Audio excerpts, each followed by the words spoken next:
ഓം നമോ ഭഗവതേ വാസുദേവായ.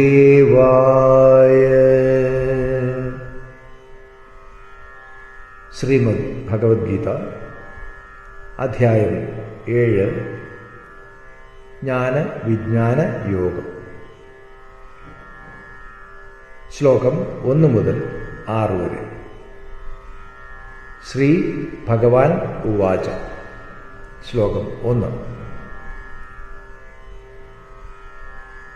മയ്യാസക്തമനാഃ പാർത്ഥ യോഗം യുഞ്ജന്മദാശ്രയഃ അസംശയം സമഗ്രം മാം യഥാ ജ്ഞാസ്യസി തച്ഛൃണു.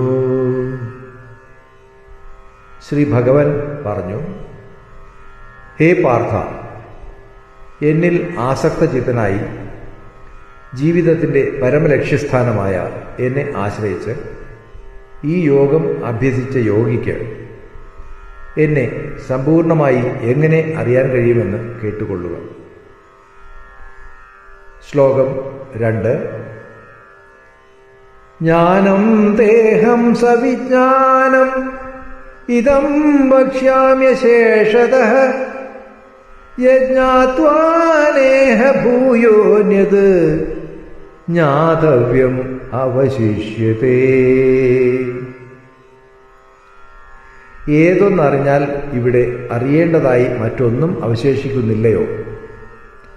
ആ അറിവ് അനുഭവസഹിതം പൂർണ്ണമായും ഞാൻ നിനക്ക് ഉപദേശിക്കാം.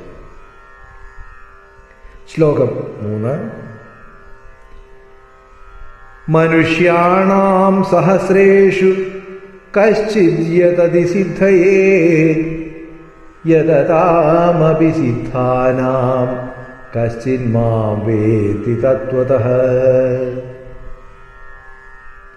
അനേകായിരം മനുഷ്യരിൽ ഒരാളായിരിക്കും ആത്മജ്ഞാനത്തിനു വേണ്ടി യത്നിക്കുന്നത്.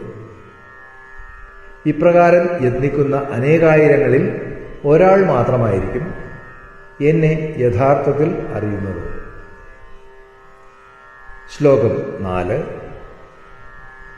ഭൂമിരാപോ നലോ വായുഃ ഖം മനോ ബുദ്ധിരേവ ച അഹങ്കാര ഇതേയം മേ ഭിന്നാ പ്രകൃതിരഷ്ടധാ. പ്രപഞ്ചരൂപത്തിൽ പ്രത്യക്ഷമായ എൻ്റെ പ്രകൃതി 8 വിധമായി വേർതിരിഞ്ഞിരിക്കുന്നു. അവ ഭൂമി, ജലം, അഗ്നി, വായു, അന്തരീക്ഷം, മനസ്സ്, ബുദ്ധി, അഹങ്കാരം എന്നിവയാണ്. ശ്ലോകം 5.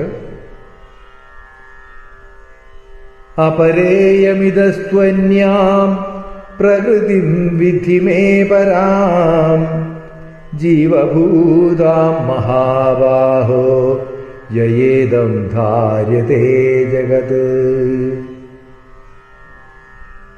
ഇത് എൻ്റെ അപരാപ്രകൃതിയാണെന്ന് മഹാബാഹോ നീ അറിഞ്ഞാലും ഇതിൽ നിന്നും ഭിന്നമായിരിക്കുന്ന എൻ്റെ പരാപ്രകൃതിയായ ജീവൻ ഈ ജഗത്തിനെ ധരിച്ചുകൊണ്ടിരിക്കുന്നു. ശ്ലോകം 6. ഏതദ്യോനീനി ഭൂതാനി സർവാണീത്യുപധാരയ അഹം കൃഷ്ണസ്യ ജഗതഃ പ്രഭവഃ പ്രളയസ്തഥാ. ഈ 2 പ്രകൃതികൾ കൂടിക്കലർന്നുണ്ടാകുന്നവയാണ് ഈ ജഗത്തിലെ സർവഭൂതങ്ങളും എന്ന് നീ അറിയുക. അതുപോലെ സമഗ്ര ജഗത്തിൻ്റെയും ഉദ്ഭവസ്ഥാനവും ലക്ഷ്യസ്ഥാനവും ഞാൻ തന്നെയാണ് അറിഞ്ഞാലും.